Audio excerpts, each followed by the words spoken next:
Governo vai ao STF contra a política de ICMS dos estados para reduzir preço do diesel. Taxa de desemprego no Brasil fica estável no primeiro trimestre do ano. E você vai ver também. Perícia do INSS demora mais de 60 dias e fila já supera 1 milhão. Elon Musk anuncia que compra do Twitter está suspensa temporariamente e o mercado financeiro reage à decisão.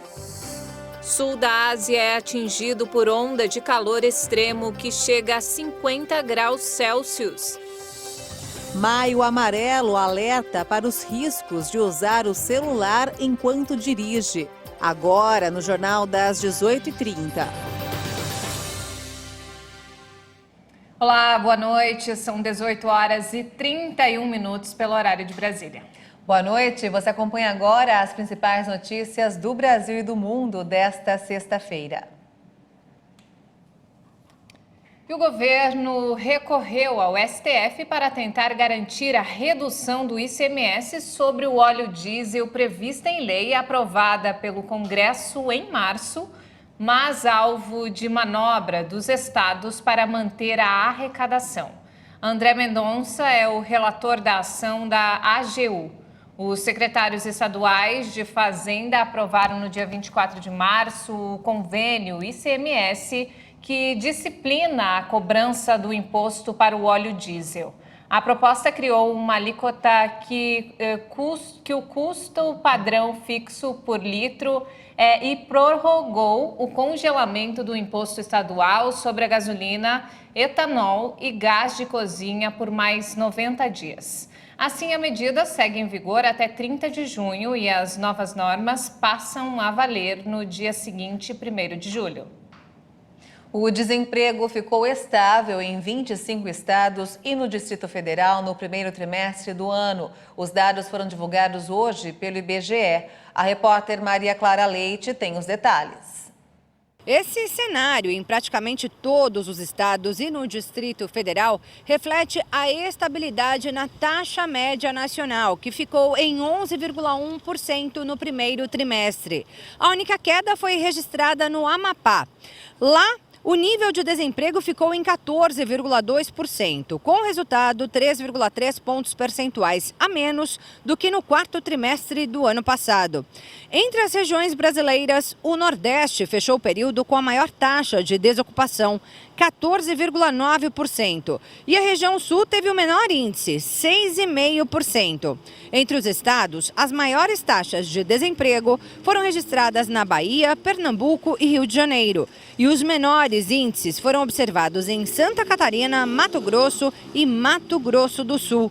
Segundo o resultado geral do primeiro trimestre, o número de pessoas ocupadas no país ficou em pouco mais de 95 milhões. Isso contabilizando os empregados, os empregadores, as pessoas que trabalham por conta e os trabalhadores familiares auxiliares, que são aquelas pessoas que não têm remuneração e trabalham para pessoas da família que têm um negócio próprio. E apenas São Paulo, entre as 27 unidades da federação, apresentou aumento da renda média dos trabalhadores no primeiro trimestre, frente ao último do ano passado. Mostra o detalhamento da pesquisa nacional por amostra de domicílios, a PNAD contínua, divulgada hoje pelo IBGE. O rendimento médio real habitual dos trabalhadores, considerando a soma de todos os trabalhos, foi de R$ 3.107 no primeiro trimestre e, em São Paulo, 2,8% maior que o do quarto trimestre. A perícia do INSS demora mais de 60 dias e a fila já supera 1 milhão com a greve dos servidores administrativos e dos médicos peritos, que completa 43 dias. Por causa disso, o atendimento tem que ser reagendado. O repórter Almeida Júnior tem mais informações. As pessoas atingidas pela greve são aquelas que precisam dar entrada dos auxílios acidente por incapacidade temporária, aposentadoria por invalidez, além do benefício de prestação continuada, aquela aposentadoria da pessoa com deficiência e aposentadoria especial. Com a greve dos servidores da administração e dos peritos médicos do Instituto, que completou 43 dias, a fila de agendamentos já supera 1 milhão. A Associação Nacional dos Médicos Peritos afirma que mantém 30% dos 3.500 médicos peritos em atendimento nas agências. Eles reivindicam, assim como os trabalhadores administrativos, reajuste de 19,9% para repor as perdas inflacionárias, além da abertura de concurso público e melhora na carreira. E nos destaques internacionais, o bilionário Elon Musk anunciou no começo do dia que não iria mais comprar o Twitter e horas depois voltou atrás e afirmou ainda estar comprometido com a negociação. Tudo isso refletiu no mercado financeiro. Após anunciar a suspensão temporária do acordo de 44 bilhões de dólares na compra do Twitter devido a obstáculos com a conta pública, o bilionário Elon Musk reafirmou seu comprometimento na aquisição da plataforma social. A atualização foi feita por Musk em seu próprio tweet 2 horas após a sua publicação. No começo do dia, as ações do grupo chegaram a cair quase 11% nas negociações da Bolsa de Wall Street, em Nova York. O Twitter comunicou que as contas falsas ou spams representam menos de 5% dos seus usuários ativos diários durante o primeiro trimestre. Musk é CEO da Tesla e SpaceX e tem sua fortuna estimada em 240 bilhões de dólares. Então vamos ao mercado financeiro. O dólar fechou em queda nesta sexta-feira diante da melhora de humor dos mercados externos. A moeda norte-americana recuou 1,61% e encerrou o dia cotada a R$ 5,057 na venda. E a Coreia do Norte, que ontem anunciou pela primeira vez pandemia, hoje registrou a primeira morte oficialmente por coronavírus. Especialistas alertam que o desfile militar pode ter causado o surto. O grande desfile militar realizado em 25 de abril deveria servir para mostrar o poder da Coreia do Norte, mas especialistas afirmam que pode ter desencadeado um surto explosivo de Covid-19. Nesta sexta foi anunciada a primeira morte pela doença devido a um rápido surto que se alastrou por todo o país nas últimas 2 semanas. Mais de 180 mil pessoas foram isoladas e tratadas para a febre, de acordo com a agência oficial de notícias KCNA. As imagens do desfile de 25 de abril, divulgadas pela televisão estatal, mostram milhares de pessoas sem máscaras na Praça Kim Il-sung, em Pyongyang, para assistir ao desfile marcial dos soldados. O governo parece ter percebido tardiamente a gravidade da situação e realizou testes de Covid-19 nos participantes apenas quando retornaram para os bairros de origem. A Coreia do Norte impôs um bloqueio estrito com o exterior desde o início de 2020, assim que o vírus surgiu na China. Com 25 milhões de habitantes não vacinados contra a Covid-19 e apesar de uma infraestrutura de saúde precária, o país manteve oficialmente a Covid sob controle por 2 anos, durante os quais nenhum caso foi relatado. Com o tempo, a Coreia do Norte parece ter baixado a guarda contra o vírus, enquanto a China, que também implementou uma política sanitária estrita, sofre com vários surtos da variante Ômicron. E agora vamos falar sobre a guerra na Ucrânia. Os países do G7 anunciaram que vão apoiar a Ucrânia até a vitória. Enquanto isso, Vladimir Putin aplicou sanções contra a Finlândia, que abandonou a neutralidade militar e anunciou a intenção de ingressar na OTAN, uma mudança de postura histórica. Os ministros das Relações Exteriores do G7, que estão reunidos na Alemanha, expressaram apoio à Ucrânia. Os países do G7 estão fortemente unidos para continuar a ajudar a Ucrânia na luta por sua soberania em longo prazo até a vitória. Não estamos em guerra contra a Rússia. É a Rússia que está em guerra com a Ucrânia. A ministra britânica das Relações Exteriores defendeu o envio de mais armas para a Ucrânia e a imposição de novas sanções contra Moscou. Durante a reunião, o chefe da diplomacia da União Europeia anunciou que o bloco vai fornecer 500 milhões de euros em ajuda militar adicional para a Ucrânia. Enquanto isso, a operadora RAM Nordic, uma filial do grupo estatal russo Interram, anunciou que vai suspender o fornecimento de eletricidade à Finlândia. O anúncio acontece em um momento de crescente tensão bilateral, depois que o governo finlandês anunciou a intenção de apresentar a candidatura do país à OTAN, marcando uma guinada na política de neutralidade em vigor desde o fim da Segunda Guerra Mundial. O Kremlin advertiu imediatamente que o ingresso da Finlândia na OTAN seria uma ameaça à Rússia. Os dois países têm uma fronteira comum de 1.340 quilômetros e um histórico de inimizade com o vizinho. A Suécia também pretende iniciar discussões para se somar à aliança militar liderada pelos Estados Unidos. Putin iniciou a guerra na Ucrânia dizendo que combatia justamente essa expansão, mas agora está conseguindo o oposto. Moscou já ameaça retalhar a Suécia e a Finlândia.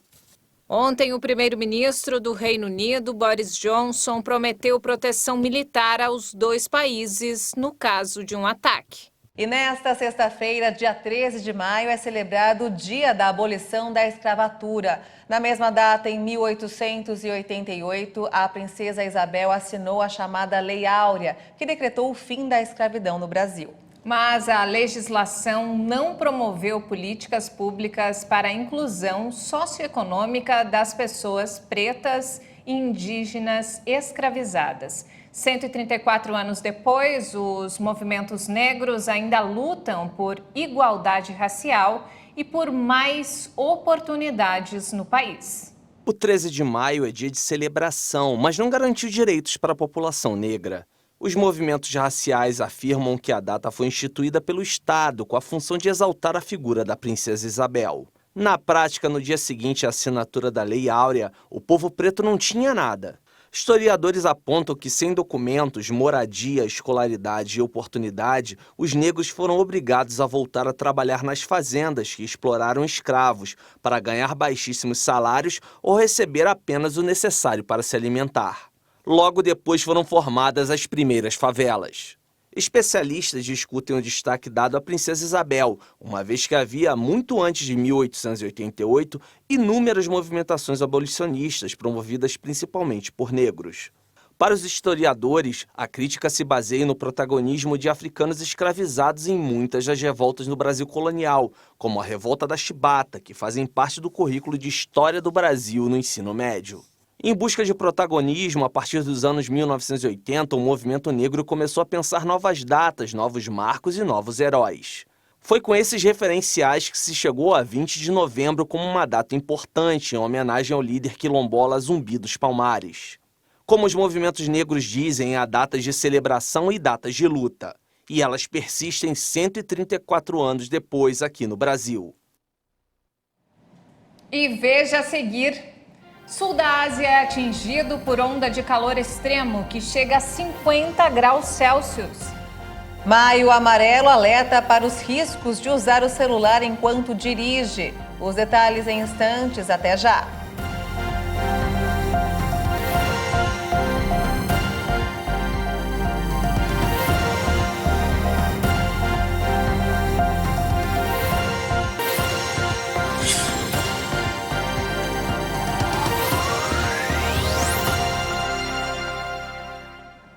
Estamos de volta, são 18 horas e 45 minutos pelo horário de Brasília. E vamos agora direto ao Rio de Janeiro com o nosso repórter Anderson Nascimento. Boa noite, Anderson. Olá, boa noite, Maria Alice e Juliana. Nesta sexta-feira, eu começo falando sobre o caso do vereador Gabriel Monteiro, que enfrenta acusação de assédio moral e sexual. A primeira reunião do Conselho de Ética e Decoro Parlamentar sobre as denúncias feitas contra o ex-PM e youtuber Gabriel Monteiro considerou que a defesa prévia apresentada pelos advogados do vereador não apresentou provas ou motivos que invalidam as acusações. Embora a manifestação do parlamentar foi entregue ao Conselho no início da semana, os advogados alegaram irregularidades jurídicas, o que justificaria a anulação da investigação interna. De acordo com o relator do caso, o vereador Chico Alencar, o processo não será interrompido. E a partir da semana que vem, algumas testemunhas serão ouvidas e interrogadas para investigações por quebra de decoro parlamentar. Olha, nós já apresentamos aqui por várias vezes a situação dos fluminenses ao fazer uso do transporte público, como ônibus e trens. Mas, pelo visto, a situação não melhorou. O PROCON aplicou mais uma multa, desta vez no valor de quase R$2 milhões à Supervia, por falha na prestação de serviços. Durante as fiscalizações nas estações de Engenheiro Pedreira, Comendador Soares e Austin, os agentes constataram má conservação das estações, atraso na circulação dos trens, falta de orientação e de controle de acesso ao vagão feminino, ausência de acessibilidade e risco iminente à segurança do consumidor, devido ao espaçamento irregular entre a composição e a plataforma. E agora, um pouco de diversão. Depois de quase 2 anos, a Feira Nacional de Podrão vai voltar. Começa a 4ª edição da Feira Nacional do Podrão. O evento chega para saciar o desejo e a saudade dos admiradores das tradicionais comidas de rua. E vai durar até o próximo domingo no Shopping Jardim Guadalupe, na zona norte do Rio. Serão 20 expositores de diversos bairros do Rio, com quitutes gigantes, como o dogão de 1,20 m, a batata metro, a pizza burger e até o hambúrguer de coxinha. Quem tem criança vai perceber outra novidade por lá, que é o Espaço Kids, com tenda exclusiva para as crianças, com brincadeiras, pista de skate e oficina de slime. A entrada na Feira do Podrão é gratuita, mas quem quiser pode levar 1 quilo de alimento não perecível. E o que for arrecadado será destinado às famílias vítimas das recentes chuvas no Rio de Janeiro. Maria Alice e Juliana, eu não sei vocês, mas assim vale a pena sair da dieta. Eu fico por aqui e desejo a todos um ótimo fim de semana e até segunda. Anderson, e como, viu? Deu fome aqui. Com isso, a gente sai da dieta mesmo. Muito obrigada e um ótimo fim de semana para você, Anderson. E olha só, do Rio de Janeiro ao sul da Ásia, que é atingido por uma onda de calor extremo que se agravou nesta sexta-feira. Em algumas regiões do Paquistão, a temperatura chegou a 50 graus Celsius. Uma forte onda de calor atingiu o sul da Ásia e as autoridades alertam sobre a escassez de água e riscos à saúde. Em todo o território, as temperaturas estavam entre 6 e 9 graus acima do normal. Regiões do Paquistão e da vizinha Índia foram sufocadas por altas temperaturas desde abril. A Organização Meteorológica Mundial destacou que o fenômeno pode estar relacionado à mudança climática. O Paquistão enfrenta ondas de calor desde 2015, mas especialistas dizem que a intensidade e a duração estão aumentando. Nos últimos anos, os casos de insolação começaram a ser registrados cada vez mais cedo. Costumava ser um calor que começava em junho e julho e atingia o pico nesses meses. Os incidentes de insolação ocorriam nesse período, mas agora está aumentando lentamente. Maio mal começou e os casos de insolação estão chegando. Isso só aumenta. A situação é muito grave no sul da Ásia, onde especialistas alertam que há um perigo real de falta de alimentos caso a escassez de água persista. E olha só, o Google revelou novas ferramentas para buscas, mapas e tradução de conversas do mundo real. A revelação foi feita uma década após a estreia do par de óculos que filmava o que os usuários viam. Um vídeo do protótipo do óculos exibiu traduções para conversas em inglês, mandarim, espanhol e linguagem de sinais americana. No entanto, o Google não especificou uma data de lançamento. A diretoria de produtos da empresa disse que o recurso permite quebrar barreiras linguísticas. Além da realidade aumentada e a tradução de conversas em tempo real, o óculos une o mundo real e o universo digital de pesquisa, mapas e outros serviços usando inteligência artificial. E olha só, a rainha Elizabeth reapareceu depois de ter sido substituída pelo príncipe Charles em um evento no calendário da realeza. É isso mesmo, hoje ela apareceu numa competição sorridente na Inglaterra. A propriedade fica a 40 quilômetros a oeste de Londres, onde a soberana do Reino Unido mora desde o início da pandemia. Devido a problemas de mobilidade e depois de conselhos de médicos, Elizabeth II abriu mão de pronunciar o tradicional discurso do trono, que marca todos os anos o início de uma nova sessão parlamentar.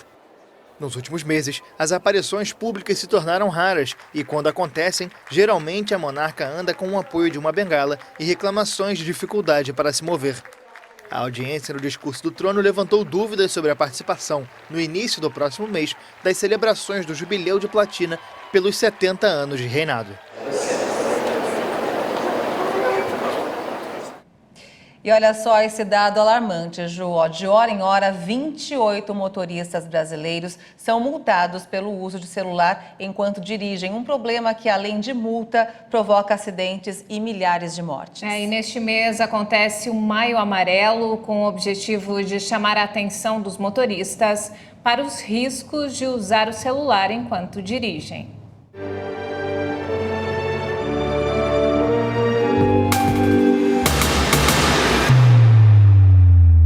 O celular se tornou um equipamento indispensável. Além de facilitar a comunicação em qualquer lugar do mundo, ele também pode ser usado para pagar contas, fazer pesquisas e procurar por um transporte rápido. São tantas facilidades, mas isso trouxe também a dependência. Tem gente que não consegue ficar longe do aparelho, nem na hora de dirigir. E é fácil flagrar o uso deles pelos motoristas. Pelo Código Nacional de Trânsito, dirigir usando o celular, o condutor comete infração gravíssima. Perde 7 pontos na carteira de habilitação e recebe uma multa de R$ 243,47. Roberto trabalha com direito de trânsito. Ele disse que grande parte dos motoristas que têm a CNH suspensa por conta de pontos é por causa do celular. Cada 50, mais ou menos umas 15 ou 20, mais ou menos, tem essa infração. Qualquer motivo para pegar é o WhatsApp, é um aplicativo, é fatal isso. É fatal.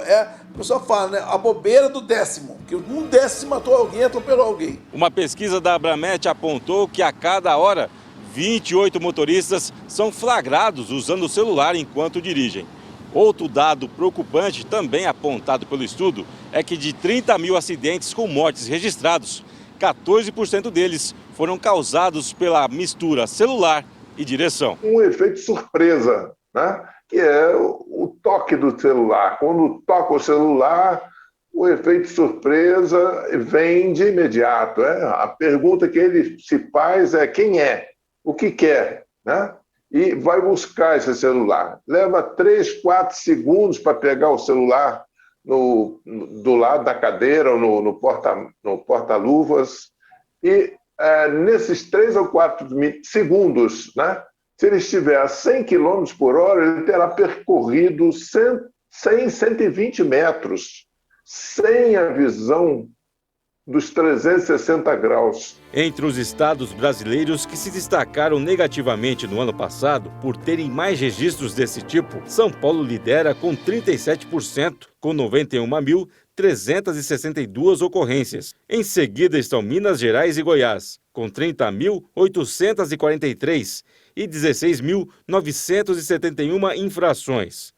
As multas por causa do uso do celular ultrapassaram as de uso de álcool. Ele desligar o celular, nós vamos ver que ele continua desconectado. Por quê? Ele está fazendo um retrospecto daquilo que falou e ouviu. Para chamar a atenção dos motoristas e tentar reduzir esses números, a Abramet e o governo federal lançaram a campanha Maio Amarelo. As autoridades vão mostrar ao cidadão que medidas simples e eficazes podem ser colocadas em prática para reduzir os acidentes, como utilizar passarelas e faixas de pedestres, respeitar a sinalização, realizar ultrapassagens seguras, não misturar álcool e direção, proteger os mais vulneráveis no trânsito e adotar regras de direção defensiva.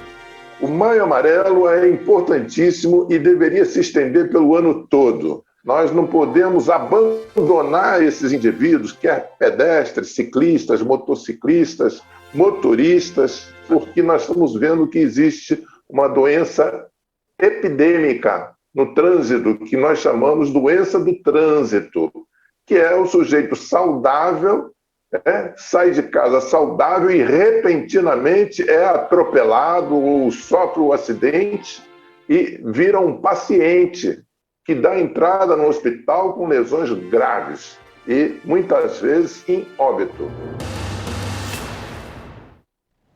É muito sério mesmo, né, Nossa, Ju? que cenas fortes, sim, hein? muita atenção. Nesses tempos aí, né, de celular, muita atenção. Toda atenção é pouca. Bem, o Jornal das 18h30 fica por aqui. Muito obrigada pela companhia e um ótimo fim de semana para você. Obrigada pela companhia, ótima noite para você.